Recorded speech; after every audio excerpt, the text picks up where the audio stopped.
Apa itu tamponade jantung? Tamponade jantung adalah keadaan darurat medis yang terjadi ketika jumlah abnormal cairan menumpuk di kantung perikardial, menekan jantung, dan menyebabkan penurunan curah jantung dan shock.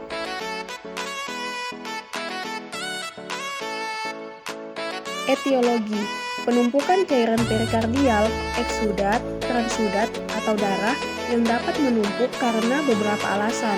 Perdarahan, seperti dari luka tembus ke jantung atau pecahnya dinding ventrikel setelah myokarditis infark.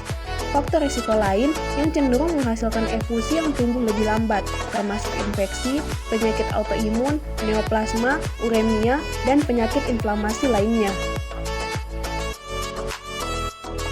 Epidemiologi: insiden tamponade jantung di Amerika Serikat adalah 2 kasus per 10.000 populasi. Dilaporkan bahwa sekitar 2% dari luka tembus menyebabkan tamponade jantung.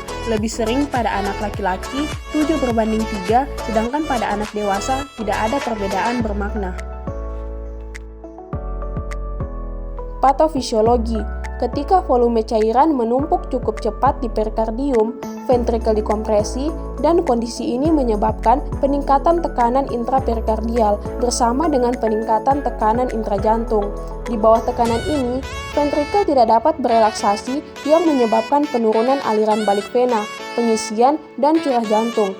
Patologi yang mendasari di balik tamponade jantung adalah penurunan pengisian diastolik yang menyebabkan penurunan darah jantung. Salah satu tanda kompensasi yang pertama adalah takikardia untuk mengatasi penurunan output. Selain itu, kompresi juga membatasi aliran balik vena sistemik, mengganggu pengisian atrium dan ventrikel kanan. Dalam kasus yang berat, mekanisme kompensasi gagal mengakibatkan penurunan curah jantung, mengurangi perfusi koroner, dan akhirnya pemerataan tekanan pengisian antara ruang jantung dan peregangan perikardium di sekitarnya. Peningkatan aliran balik vena ke ventrikel kanan bersama dengan ekspansi ventrikel terbatas memaksa septum interventrikular membengkak ke dalam ventrikel kiri.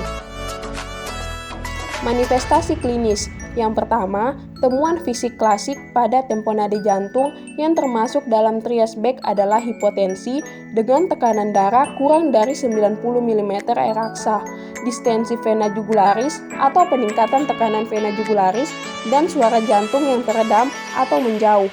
Yang kedua, nyeri dada, palpitasi, dyspnea, dan ortopnea. Yang ketiga, timbul kebiruan pada bibir atau cyanosis. Yang keempat, shock. Yang kelima, perubahan status mental. Yang keenam, takikardia. Yang ketujuh, pulsus paradoxus atau penurunan tekanan sistolik lebih dari 10 mm air aksa pada saat inspirasi. Dan yang terakhir, pericardial fiction drop. Terdapat 3 pemeriksaan penunjang pada tamponade jantung. Yang pertama, konsen dada, yang kedua, EKG, dan yang terakhir, ekokardiografi. Tata laksana. Sebelum drainase cairan perikardial harus mengikuti prinsip dasar jalan nafas, pernapasan, dan sirkulasi. Oksigen harus diberikan kepada pasien. Intubasi dan mekanis ventilasi harus dihindari kecuali sangat diperlukan, karena dapat menurunkan aliran balik vena dan akan cenderung memperburuk gejala. Peran inotropik atau vasopresor dengan tujuan menstabilkan hemodinamik pada tamponade adalah untuk meningkatkan cardiac output, isoprenalin, dopamin, dan dobutamin. Semuanya inotropik pilihan pertama yang sesuai dan telah terbukti meningkatkan cardiac output pada tamponade. Pengobatan definitif tamponade hanya dicapai melalui drainase cairan perikardial untuk membantu meringankan tekanan di sekitar jantung. Perikardiosentesis adalah teknik intervensi untuk mengalirkan perikardial cairan melalui rute perkutan. Torakektomi, resusitasi gawat darurat, dan pembukaan kantung perikardial adalah terapi yang dapat digunakan pada henti jantung traumatis dengan dugaan atau konfirmasi tamponade jantung. Prognosis. Tamponade jantung adalah keadaan darurat medis dan tanpa pengobatan selalu berakibat fatal. Kuncinya adalah waktu intervensi. Semakin lama penundaan, semakin buruk hasilnya. Pasien dengan tamponade yang disebabkan oleh penyakit ganas memiliki tingkat kematian melebihi 75% dalam waktu 12 bulan.